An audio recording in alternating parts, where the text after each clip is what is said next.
मैं नीतीश कुमार मिश्रा। आज हम गुटनिरपेक्ष आंदोलन की वर्तमान में क्या प्रासंगिकता है उस पर चर्चा करेंगे। प्रथम बेलग्रेड शिखर सम्मेलन जो कि 1961 में हुआ था, उस समय मात्र 25 देश ही गुटनिरपेक्ष आंदोलन में भाग लिए थे। वहीं अब इस आंदोलन से जुड़े राष्ट्रों की संख्या 115 से भी अधिक हो चुकी है। यह तथ्य स्पष्ट करता है कि गुटनिरपेक्ष आंदोलन का प्रभाव बढ़ रहा है। जहां संयुक्त राष्ट्र के सदस्यों की संख्या अभी 192 है, वहीं गुटनिरपेक्ष आंदोलन के सदस्यों की संख्या 115 से अधिक है। यह तथ्य साबित करता है कि संयुक्त राष्ट्र के सदस्यों की कुल संख्या का लगभग 2/3 प्रतिनिधित्व तो गुटनिरपेक्ष सदस्य ही करते हैं। इस आंदोलन से जुड़े सदस्य राष्ट्रों का संबंध एशिया से, अफ्रीका से, पूर्वी यूरोप से, लैटिन अमेरिका से है। यह तथ्य स्पष्ट करता है कि गुटनिरपेक्ष आंदोलन का स्वरूप विश्वव्यापी रहा है।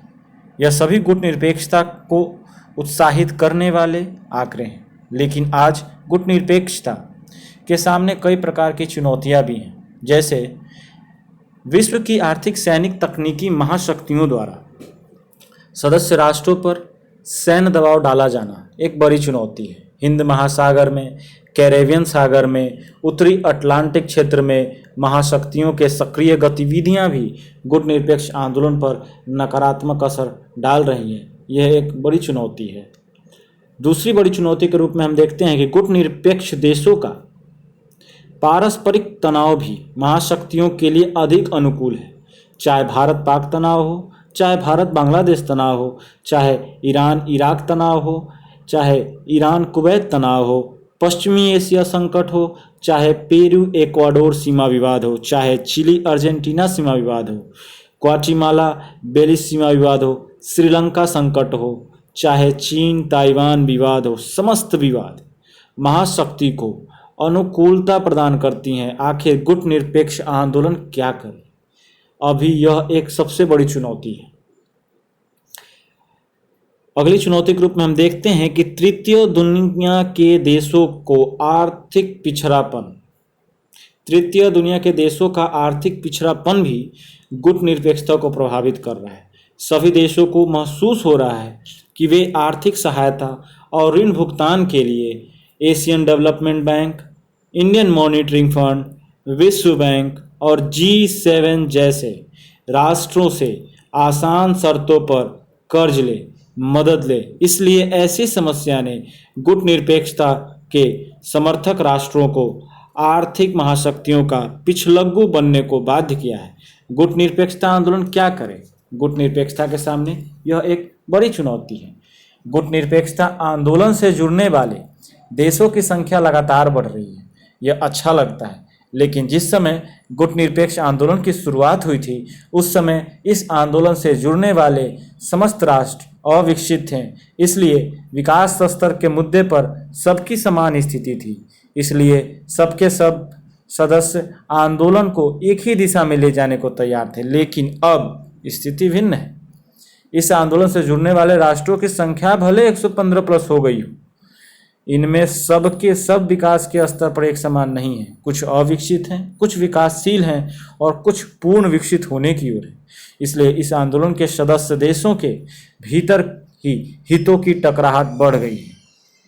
अतः सब मिलकर आंदोलन को एक ओर नहीं खींच रहे हैं। सब अपने अपने स्वार्थ में इसे अलग अलग दिशा में खींचने की कोशिश में है।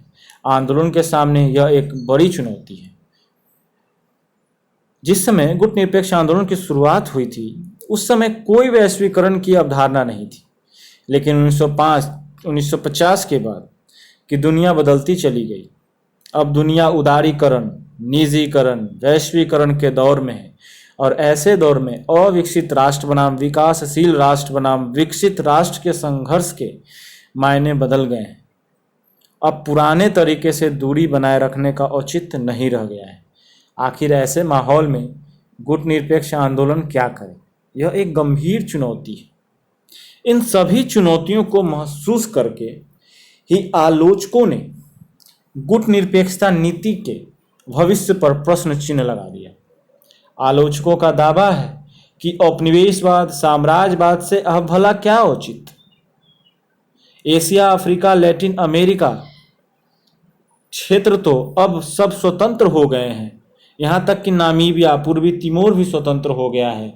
अब क्षेत्रों की स्वतंत्रता के लिए संघर्ष क्यों? अब इस दुनिया में साम्राज्यवाद है ही नहीं, तो साम्राज्यवाद से संघर्ष के मायने क्या? रंग भेद, नस्ल भेद, प्रजाति भेदभाव जैसी समस्याएं संसार में रही नहीं, तो भला इनसे संघर्ष का दावा करने वाले गुटनिरपेक्षता से क्या मायने?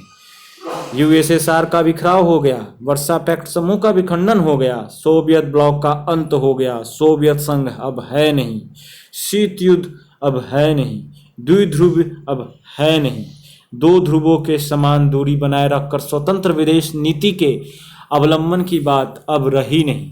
गुटनिरपेक्षता का अब क्या अर्थ? युद्धोत्तर दुनिया में इसकी क्या प्रासंगिकता? अब शीत युद्धोत्तर दुनिया में इसका क्या औचित्य?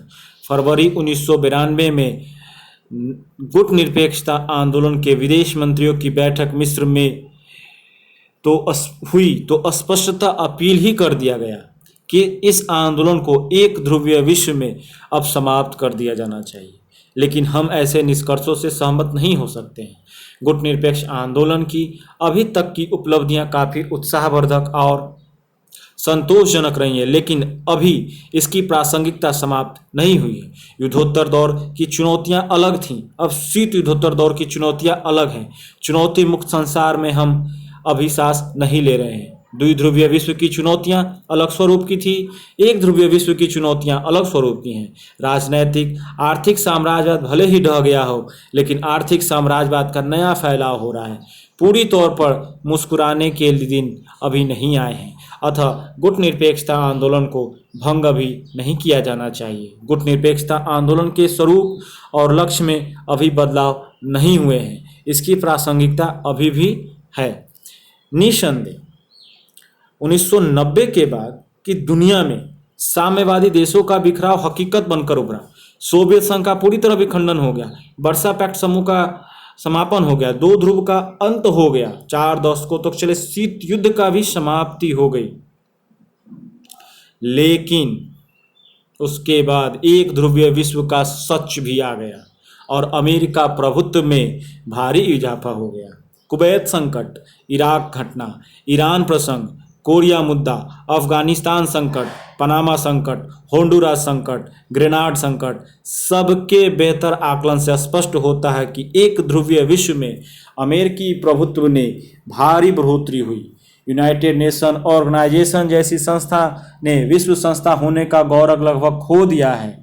IMF और विश्व बैंक जैसी संस्था अमेरिकी नीति से पूर्ण प्रभावित दिखती है।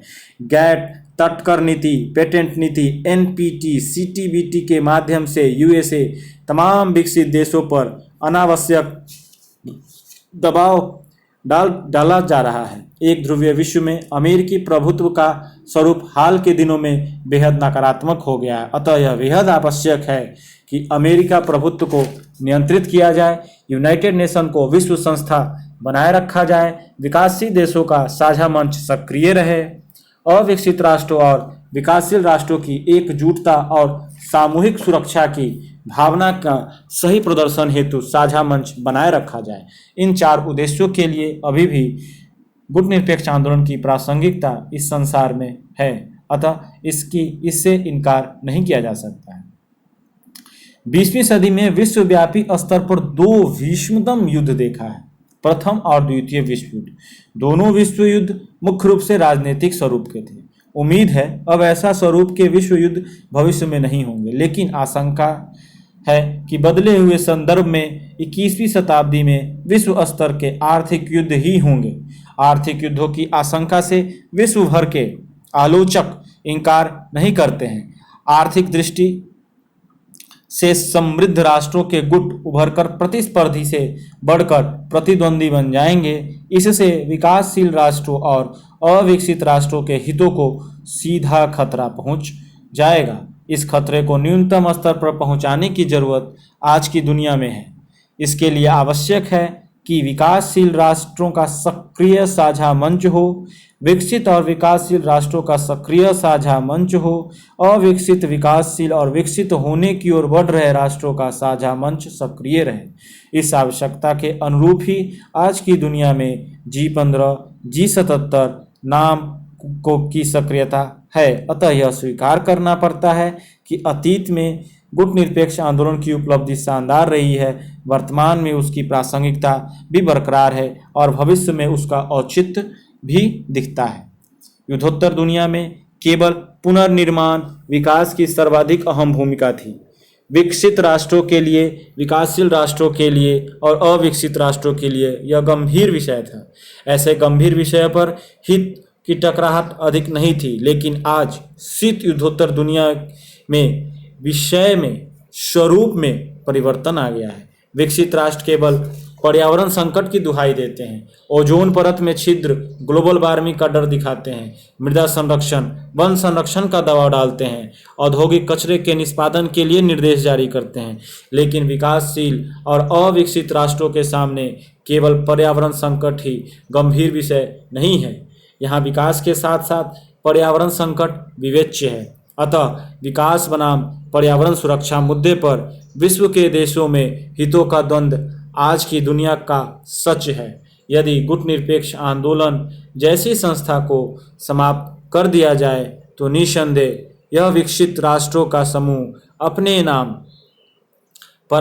यहाँ के परमाणु कचरे का निष्पादन भी अविकसित राष्ट्रों में करेंगे और जबरन ग्लोबल वार्मिंग का भय दिखाकर पर्यावरण संकट का हौवा खड़ा करके नॉन अलाइंग मूवमेंट जैसे संस्था का औचित्य अभी भी है।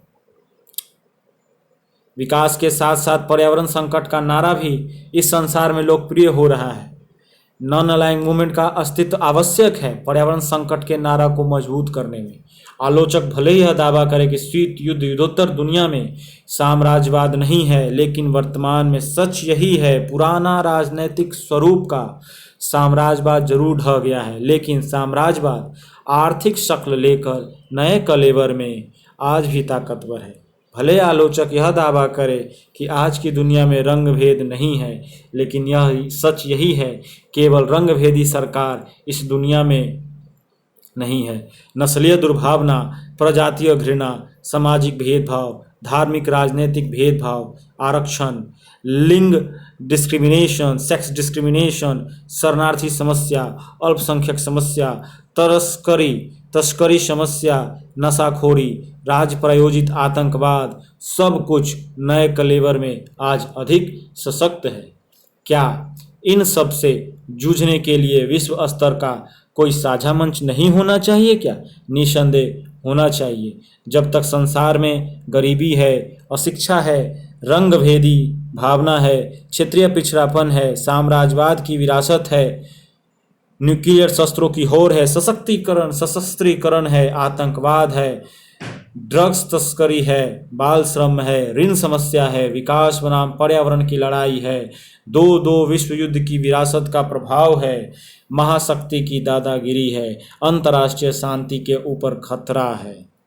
G77 है। जब तक संसार में अविकसित, विकासशील और विकसित तीनों प्रकार के राष्ट्र हैं, तब तक इस संसार में संघर्ष है, संघर्ष ही है, और संघर्ष के लिए एक साझा मंच की आवश्यकता है। गुटनिरपेक्ष आंदोलन जैसी संस्था की जरूरत है। गुटनिरपेक्ष आंदोलन ऐसा साझा मंच प्रदान कर रहा है। आज हमने गुटनिरपेक्ष आंदोलन की प्रासंगिकता, वर्तमान में उसके क्या निहितार्थ हैं, यह आंदोलन रहना चाहिए या नहीं रहना चाहिए, इसके संदर्भ में बातें की हैं। Thank you.